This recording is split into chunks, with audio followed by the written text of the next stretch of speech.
एक तरफ रैली में भगदड़ से चीखें, दूसरी तरफ संयुक्त राष्ट्र में तलवारें खींची। ईरान पर दोबारा शिकंजा, रूस की कड़ी चेतावनी और 34 देशों का इजराइल के खिलाफ ऐतिहासिक मोर्चा। यहां तक कि खेल के मैदान भी सन्नाटे में। सवाल यही है, अगला धमाका कहां होगा? और भी कुछ जगत की बड़ी खबर। आदाब, नमस्कार। आज है 28 सितंबर 2025। मैं आपका होस्ट अनीस अंसार और आप देख रहे हैं ग्लोबल आवाज।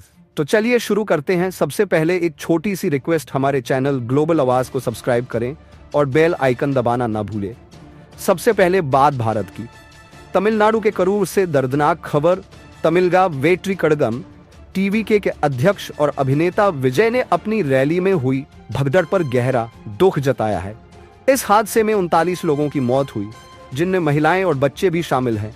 विजय ने ऐलान किया कि हर मृतक परिवार को 20 लाख रुपए और घायलों को 2 लाख रुपए की मदद दी जाएगी।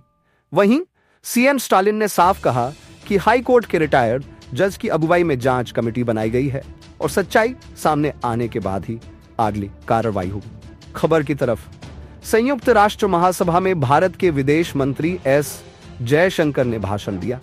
उन्होंने आतंकवाद और पहलगाम हमले का जिक्र करते हुए पाकिस्तान पर अप्रत्यक्ष वार किया।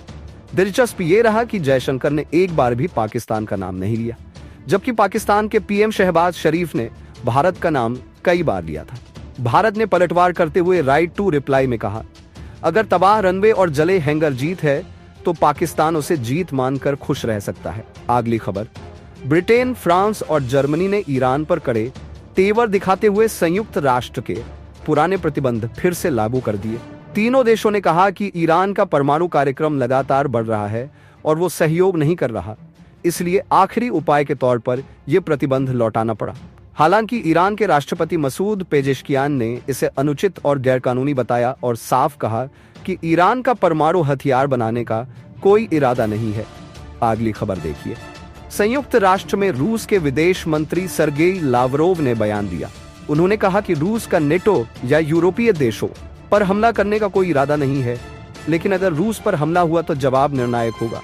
लावरोव ने इसराइल पर भी निशाना साधा और कहा, गजा ने फलस्तीनियों की हत्या और वेस्ट बैंक पर कब्जा सही नहीं ठहराया जा सकता। वहीं इसराइल का कहना है कि उसका अभियान हमास को हराने के लिए जरूरी है। अब बढ़ते हैं एक और अहम खबर की तरफ।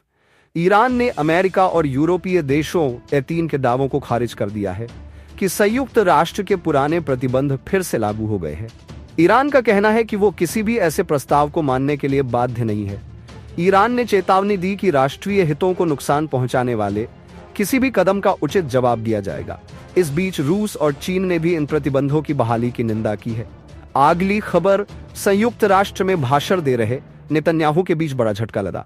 द हेग ग्रुप नामक एक नए गठजोड़ ने 34 देशों को एकजुट कर इजराइल पर सैंक्शन लगाने का ऐलान किया है।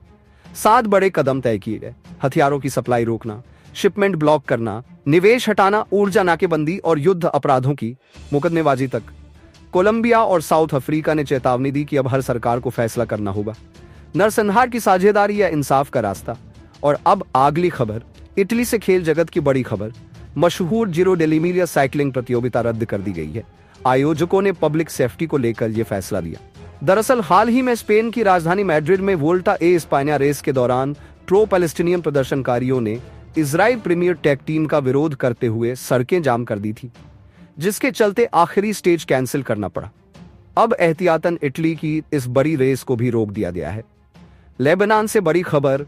हिजबुल्लाह प्रमुख नईम कासिम ने साफ कह दिया है कि उनका संगठन कभी भी अपने हथियार नहीं छोड़ेगा।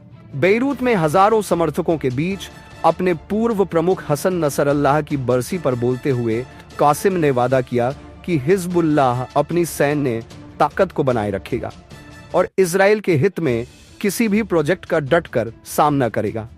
ये बयान तब आया है जब नई लेबनानी सरकार ने हाल ही में हिजबुल्लाह को निशस्त्र करने की सार्वजनिक घोषणा की थी।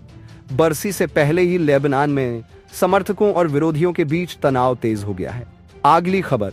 रिपोर्ट्स के मुताबिक फ्रांस के पूर्व राष्ट्रपति निकोलस सार्कोजी ने 2005 के चुनावी अभियान के लिए मुअम्मर गद्दाफी से 50 मिलियन यूरो लिए थे, जिसकी मदद से वो राष्ट्रपति बने। लेकिन बाद में 2011 में गद्दाफी की हत्या में सबसे अहम भूमिका खुद सार्कोजी नहीं निभाई। फ्रांस 24 के अनुसार अभियोजन पक्ष ने पुष्टि की है कि 2005 में जब सार्कोजी आंतरिक मंत्री थे तब उन्होंने गद्दाफी के साथ सौदा किया था। चुनावी फंडिंग के बदले उस वक्त अंतर्राष्ट्रीय स्तर पर अलग थलग पड़े लीबियाई शासन को समर्थन देने का वादा किया था। दोस्तों, ये भी एक दिन था और आज वही इंसान अपने ही देश में गद्दारी के इल्जाम में सलाखों के पीछे है। इतिहास हमें यही सिखाता है कि विश्वासघात का अंजाम हमेशा बुरा होता है। वैसे आपकी क्या राय है, गद्दाफी सही थे या गलत? हमें कमेंट में जरूर बताइए।